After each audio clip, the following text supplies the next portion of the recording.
What's going on, legends? Welcome back to the channel. In today's video, we're going to be discussing the new urgent missions that are available for each of the factions in Season 4 of DMZ. We're going to talk about what they are, how to unlock them, and why you might want to complete them. But before we dive into it, if you guys do enjoy this content at any time or find this video helpful in any way, make sure you show your support for the channel by going down below and smashing that like button. Go ahead and throw an easy goal of 150 likes on today's video, as well as if you guys would like to find your way back to the channel for more Call of Duty content, make sure you do hit that subscribe button, alongside that notification bell so you don't miss you in future videos. Alright, so with Season 4, alongside the normal faction missions that we now will have these new things called urgent daily missions. But before you can even complete an urgent daily mission, you must first unlock them for each of the factions. But in order to unlock these, you have to first hit the prerequisites, which for the Black Moss is going to be hitting Black Moss Reputation 2, I believe. White Lotus, you got to complete a Tier 1 final mission for Black Moss. For the Phalanx, you need to complete the final Tier 2 mission for Black Moss. And then for Crown, you just need to get to Crown Reputation 2 as well. And once you guys do that, it will unlock the ability to actually complete the challenge behind it. And then once you complete that, you will then be able to do the urgent daily missions for the specific faction that you complete the challenge for. Now, I would say you're going to want to go ahead and get these unlocked as quickly as possible. And the reason is because these will offer 100 reputation, at least from the ones that I've seen so far, on a daily basis. And I'm assuming that they will cycle out at the end of the time period. One of mine said 6 hours or so. The other one said about 5 hours. So I'm assuming they're towards the end of their life cycle. Once they actually cycle through, I'll be able to see if it's a 24-hour period. But I think once a day, you should be able to go and equip one of these urgent missions per faction, of course, as long as you have them unlocked, and complete them for an extra 100 rep for each of these factions. I think that is important because it is a bonus 100 rep, and in some cases that could be a reason you are able to skip a specific mission, because for example, in some cases, if you do 5 out of the 6 missions, you may not have all the rep that you need to get that last and final one unlocked. So there is some benefits to completing these as a side thing, and it'll allow you to obviously level up your rep, which will then eventually allow you to get some certain upgrades through the new upgrade system. So you're going to want to be able to get your reputation leveled up, and so you're going to want to complete these on a daily basis whenever you can, and being able to get these unlocked quicker will give you access to them earlier, being able to complete more daily missions as you are able to play. So you guys are definitely going to want to get access to these as quickly as you can by doing whatever it is the qualification is, obviously to unlock the first part, then completing the challenge afterward. And for this video, I'm just going to use the White Lotus one for an example.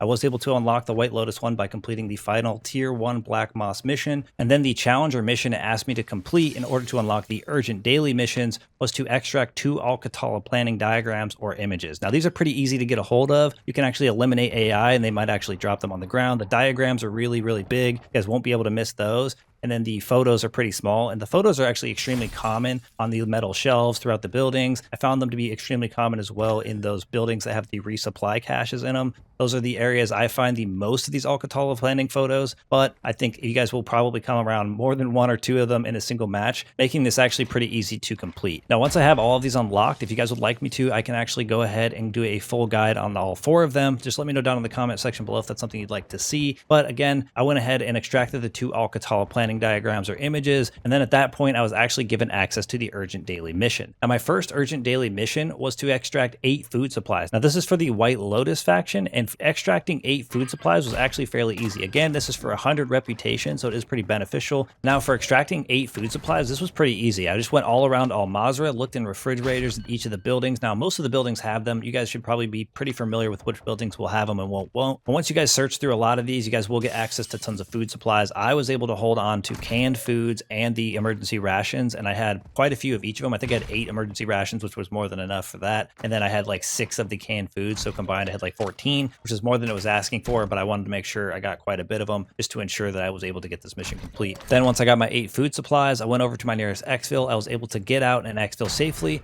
earning my 100 reputation, obviously completing that mission for the day. Now at that point, you will have to wait for the time period that it says next to the mission to expire in order to get a refreshed mission, but this is again a way for you to gain extra reputation outside of the normal missions in order to obviously level up your reputation, getting access to further upgrade items, and again, that upgrade station. Now hopefully you guys should have a better idea of what these missions are, how you guys will go about unlocking them, and then what value they'll provide to you if you guys are able to complete them on a daily basis. But that's gonna wrap things up for us here. Thank you guys for all the support in today's video, all the support in the channel, and I look forward to seeing y'all in the next one.